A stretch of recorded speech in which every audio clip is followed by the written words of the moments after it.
Hi,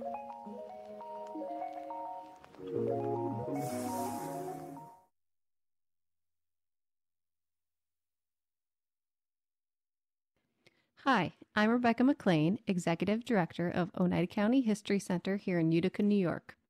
We're a local history museum that has been around since 1876. We offer monthly programs, changing exhibits, a bookstore, plus a research library and archive. About 2 years ago, we hired Patrick to build new exhibits and develop educational programs. Shortly after he started working here, he became obsessed with a map that we owned. And then he started telling some crazy stories about it. He's talking about a general in the Revolutionary War and beavers.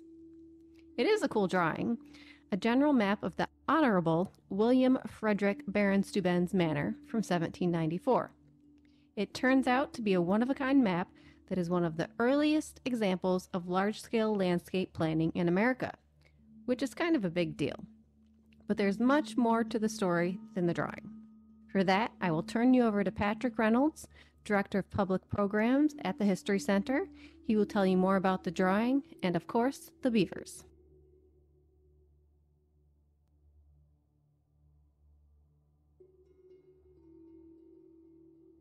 This map is on paper. It's about 18 inches across. It's done in watercolors and ink and dates to 1794. Plan for the proposed estate covers 1,500 acres. Shows a dwelling house, gardens, and pond. And an esplanade. It's a long level area which people can walk for pleasure. Shows a spring, stables, fields for crops, schoolhouse, and a sawmill. Curious aspect about the plan is that it's round. Usually maps from this time period are square or rectangles. It's kind of intriguing. The Oneida County History Center has been around since 1876. We've had this map for a long time. We knew it was the plan for the Baron's estate, but our museum really didn't understand the complex story of how this drawing came to be. This is the story behind that drawing. The story that'll make a connection between Baron Steuben, waterfall, and beaver.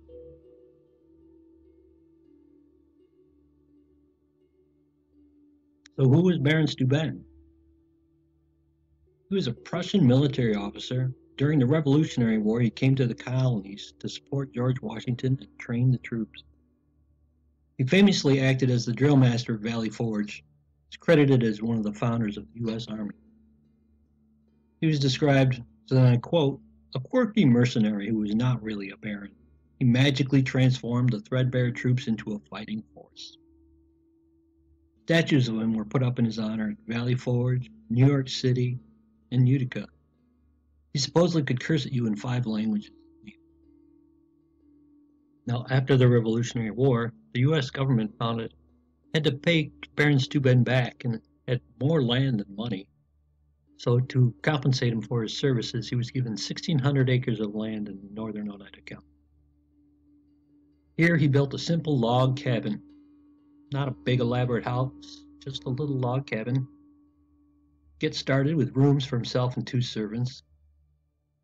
The plan shown on the drawing is much larger and more elaborate. Shows a rather fancy, formal estate. To understand the story of this drawing, we've got to start on the other side of the Atlantic to France in 1792.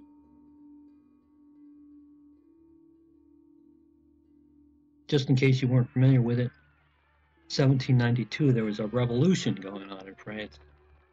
The working class were so oppressed that they were rising up and killing off the wealthy aristocracy. So much so that they were in fear for their lives.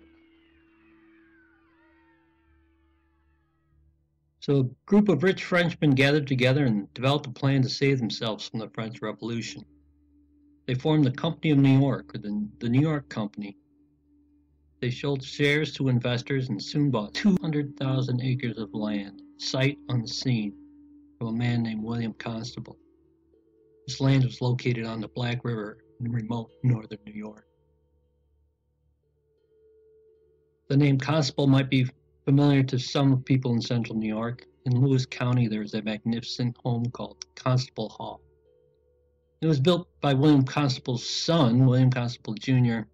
Several years later. It was completed in 1819. It's operated today as a museum by the state. The father, William, was in England at the time when the purchase was negotiated. Maps being what they were back then, things did not go quite as planned. The French aristocracy had grand plans for this new settlement, in which they built two full-blown cities, Basile and Castorville. Castorland and Castorville come from the French word castor, it's the French word for beaver.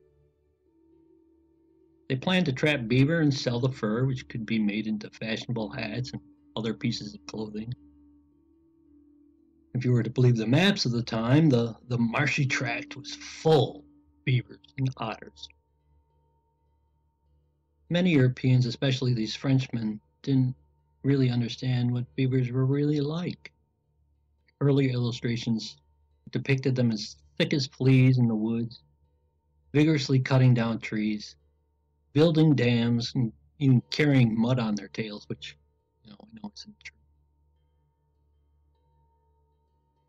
The company planned to make a profit by utilizing natural resources of the New World. They would harvest lumber. They would tap the trees and make maple sugar. Although they didn't realize you could only make it in the spring, they thought you could make it all year round. But they also planned to grow grapes. The land they bought, they were looking at on the map, was the same latitude as France's wine region, so why not?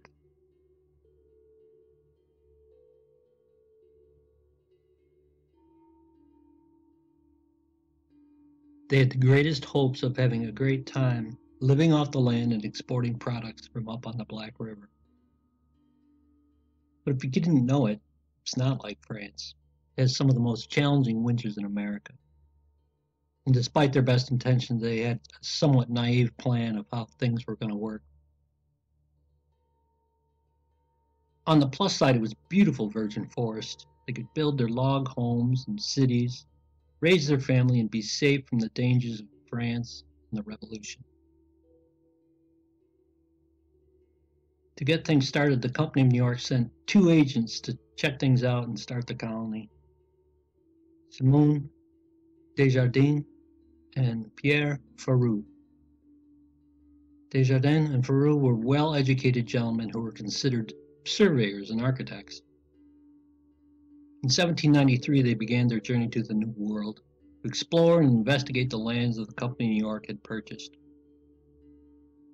We know the details of this story because the 2 agents were required to keep a journal. It's over 600 pages long. They talk about nature and the birds and the fish they tried to eat and the few people that they met. A new translation by John Gallucci was published by Cornell University in 1991. That's how I found out about this story. I encourage you to further investigate it if you're interested. It's an amazing read. It's very dense reading with names and places without a lot of explanation. If you're not familiar with the area's history, it's hard to tell what's happening. Part of the reason I put together this version of the story, specifically relating to the map of Baron Steuben's estate. In the summer of 1793, Desjardins and Farou finally got on a ship and sailed across the ocean. On the way, they met a young man whose name was Marc Brunel. Marc Brunel was also leaving France and looking for new things to do. He didn't really have a plan, but he knew he wanted to leave France and see the New World and see what he could do here. He was also very well educated, surveyor, and he's referred to as what is known as a mechanic at the time. Meant he was good at engineering and fixing things. And after a long journey, the group ended up in New York City. They quickly made their way up to Albany, the last significant settlement on the edge of New York's wilderness. It's here that Brunel decided to accompany Desjardins and Farou to the Black River. In Albany, they met two other gentlemen, Philip Schuyler and Simeon DeWitt. During the Revolutionary War, Schuyler fought at Saratoga and some other battles, and after war he was a politician and businessman. In 1793 he was involved in creating a company called the Western Inland Lock and Navigation Company. It was a private company working to improve the navigations on the Mohawk River and the route to Lake Ontario, which was the way west at the time. In Albany, they also met Simeon DeWitt, who had been the state surveyor general for many years. He knew more than anyone about traveling in upstate New York. So after the two Frenchmen told Schuyler and DeWitt where they were going, trying to get to the Black River, they responded that the only way you're going to get there is by boat. There were no roads to where they were going. So they got a boat, specifically Mohawk River Bateau. They began their journey up the Mohawk River to Little Falls. In Little Falls, Schuyler had connected them with Frederick Dezang. He was a mercenary who was working for him up there.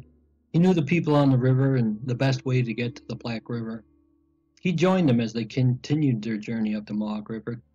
They went to the Great Carry, or the Oneida Carry, then Oneida Lake, all the way around through Lake Ontario, all the way up to the Black River.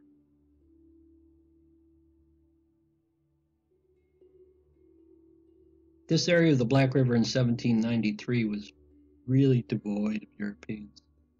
The winters are terribly long and cold. There were no settlers except for an occasional trapper. The native people occasionally used the area for a hunting ground. The Oneida Indians would go up there, but it was a place where few lived year-round. The nearest were down in the Mohawk Valley or up in Canada. Well, they got there and they began to survey and determine what the land was and what it was like. Soon found out that because there was a waterfall, this would change some of their plans. They couldn't build the inland cities that they were planning. The insurmountable waterfalls were in the way. The river's course didn't match the map they used to negotiate for the deed, and they began to wonder about the land they purchased. It looked like they were going to get shortchanged by hundreds, if not thousands of acres. It was during this fall that Mark Brunel made a little drawing. It depicts the camp on the Black River in October of 1793. 4 of them had made the remarkable journey into a vast wilderness. Brunel's drawing shows a homey canvas tent, a fire, a cooking pot, some trees of this virgin forest. The drawing is now in a museum in England, and hopefully they can hear this story and realize the context of this simple sketch, because it's a rather early depiction of the Black River, probably the first one. But it was late in the season and getting cold. It was soon going to snow. Our troop of adventurers made their way back, down across Lake Ontario, then by river to Lake Oneida. They stopped at a little settlement called Constantia. Desjardins and Peru went to the nearby Oneida Indian Reservation. They met with the elders, hoping to find some laborers who would come back up with them to the Black River the following year.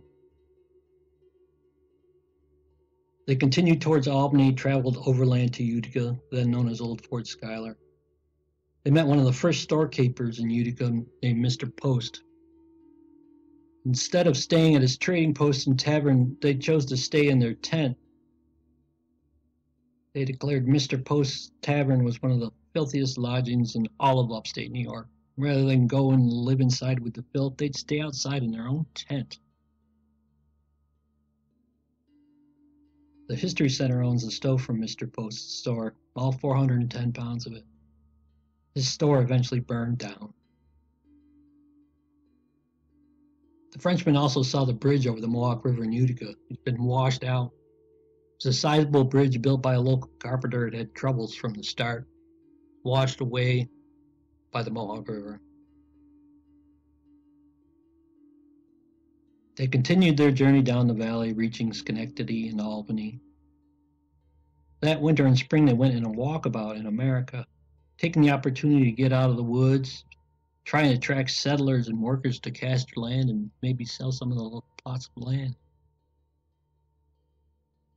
Independently, they did some side work along the way. 1794, Faroux created a proposal for a planned town of Esperanza. It was a city across from Hudson, New York. The drawing was later engraved into a beautiful formal plan. Faroux also did some architecture in that winter. America was searching for a new type of architecture that had yet to be defined, and he tried his hand at some of that, including designing a fantastic house for a Dutchman named Van Rensselaer in 1794. This house still exists in Columbia County on the east side of the Hudson. Interesting house. It's not quite eight-sided, but it's atypical of what were being built or designed in America at the time.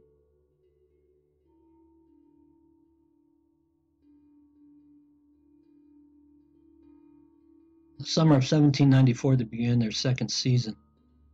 This time as they go north, they go by water at first, but instead of going a long way around Lake Ontario, they go by way of Fort Schuyler, which is now the city of Rome. They travel north to Baron Steuben's house by wagon, drawn by horses or oxen. Baron Steuben let them set up a storehouse. Here they put barrels of meat, corn flour, cornmeal, of course a reserve of wine or rum. There really wasn't a road. Trappers had used some trails, but it was rough wilderness, cutting their way through northern New York.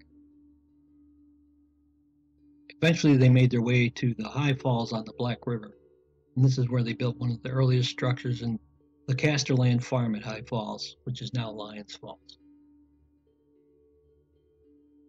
You can visit there today, or almost. It's on private land, but very close to where the Castor settlement was. It's never been built on or developed. There's a public fishing spot where you can see the waterfalls at Lyons Falls and the vestiges of a paper mill that once was located there. So now that they're settled, they could finally start their settlement at High Falls. They built 2 log houses connected by a roof, had a workspace underneath to escape the rain.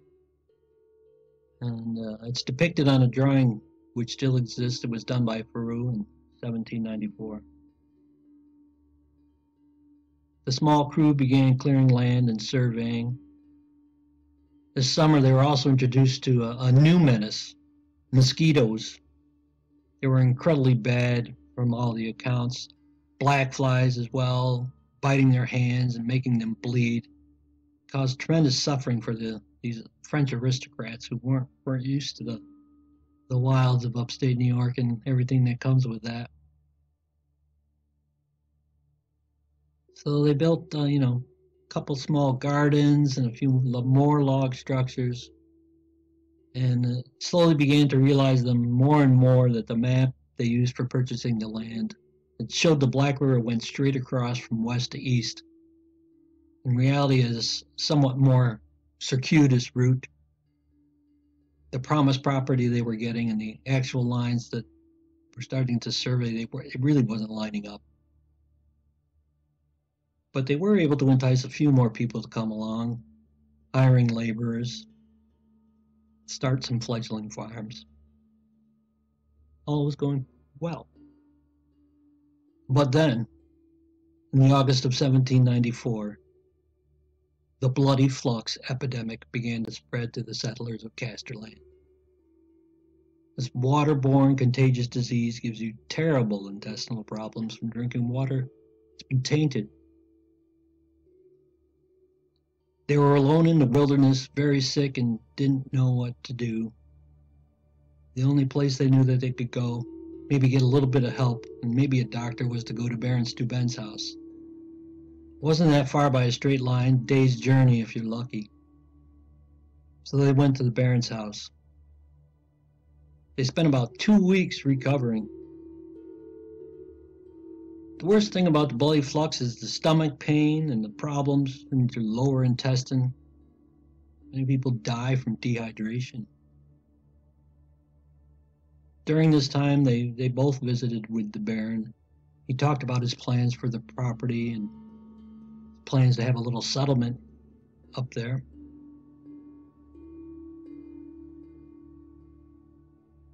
And Farouk made a drawing based on the Baron's account.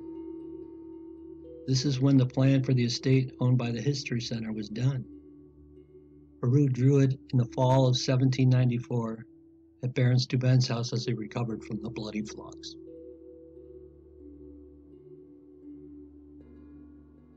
The general map of Honorable William Frederick, Baron of Steuben's Manor.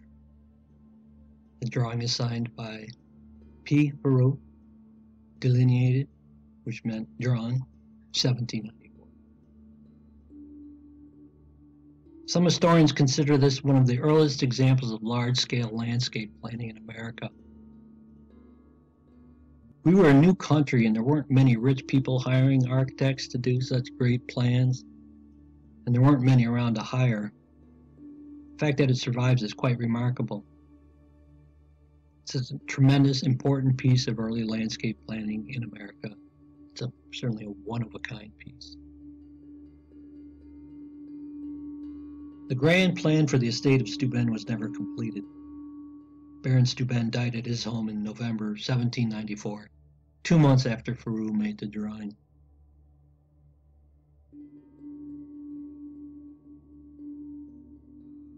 But there's more to the story.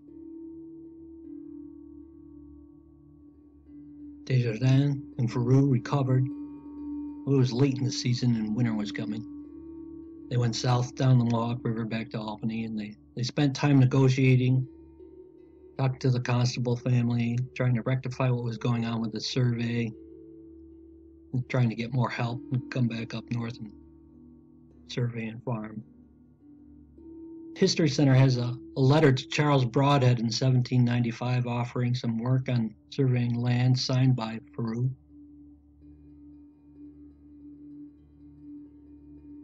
That summer they continued their work at the High Falls. They built a water-powered sawmill which allowed them to cut planks and lumber so they could build more homes and barns. In the summer of 1795 they also built a blacksmith forge which allowed them to make their own hardware, nails, and repair a lot of things.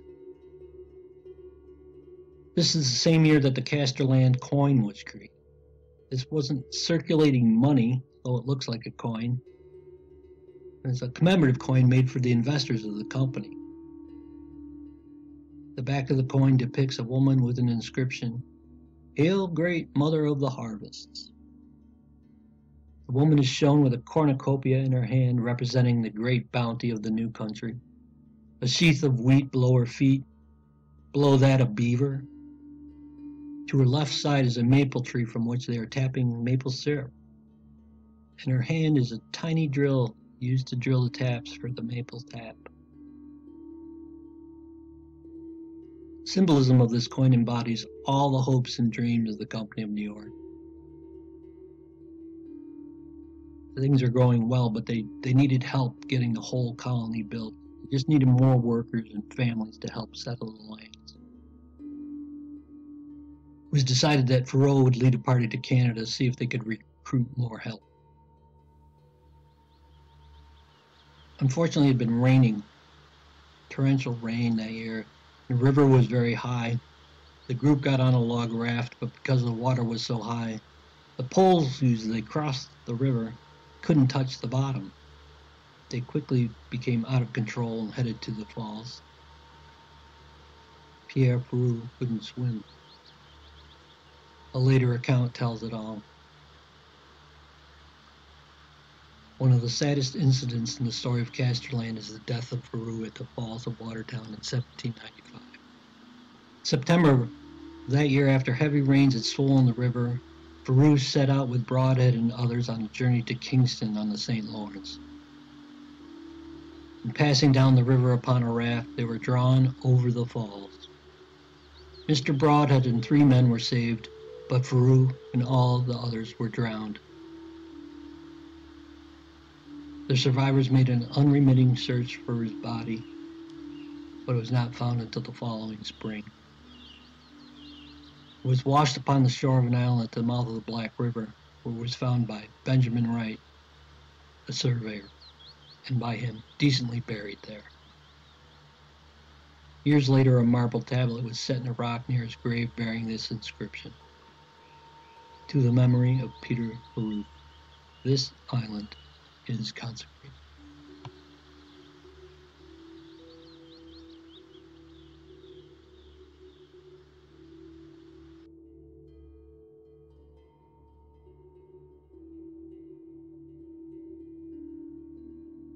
There's another document the History Center owns. It's a letter to Charles Broadhead at the camp at the Long Falls.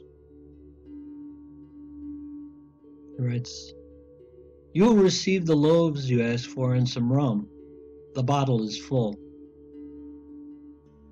Later in the letters included this sad statement: "I've got here, you know, the compass and chain of our dead friend." This refers to the surveyor's compass and surveyor's chain, which they recovered after the tragedy. Work continued at the settlement. Desjardins went to New York and met with the constable's son to further negotiate the land. The little settlement continued to grow. They got cows, goats, and sheep. They even grew wheat and pumpkins. Several families had come. However, the board of directors in France wanted to see faster development of Castorland. Unfortunately, an American had robbed a significant amount of money in the chest from the camp. This is when the company sent a man named Rudolph Tiller. He came in 1795. He was not a nice man. Within a short time of getting to the settlement, he told Desjardins and all the hardworking settlers that everything they were doing was wrong. He was now in charge.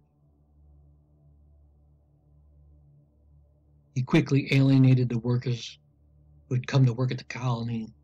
His attitude pissed off the few neighbors in the area that could possibly assist them.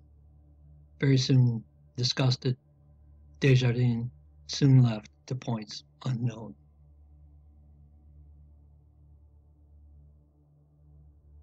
Tiller was so mean that word got back to the company in France. Eventually, he was fired. They wrote to him and said they would terminate his agency and appoint another. But at the same time, he refused to give up or acknowledge the company's power to displace him. Everything dissolved into a big mess. The turmoil caused the settlers to leave. Things in France were quieting down, and some of them decided to return.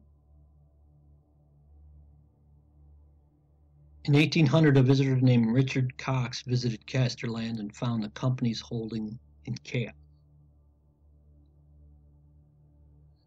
In 1800, after contracting a debt of 300,000 livres, the company could only show one sawmill, 18 log houses, and 82 acres of clearing as the fruit of an enormous expense.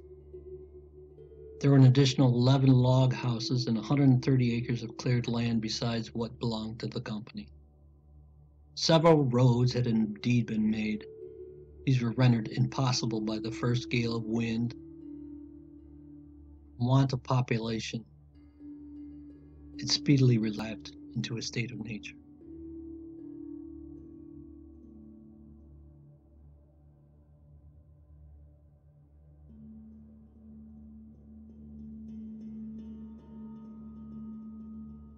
That was pretty much the end. Today there's a small village called Castorland. It wasn't where the settlement was located, but it's named in its memory. Beyond that, everything's gone except for a few letters and the drawing at the History Center.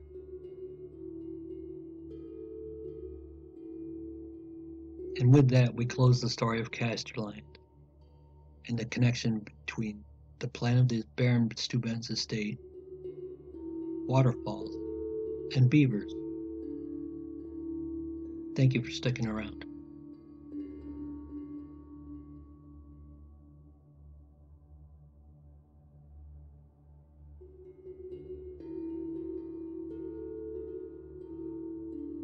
Special thanks to the Tug Hill Commission and the Oneida County History Center and their support of the story of Castorland. If you want to see the drawing, it's not always on exhibit, so call ahead and for photos and more information, visit our website, oneidacountyhistory.org.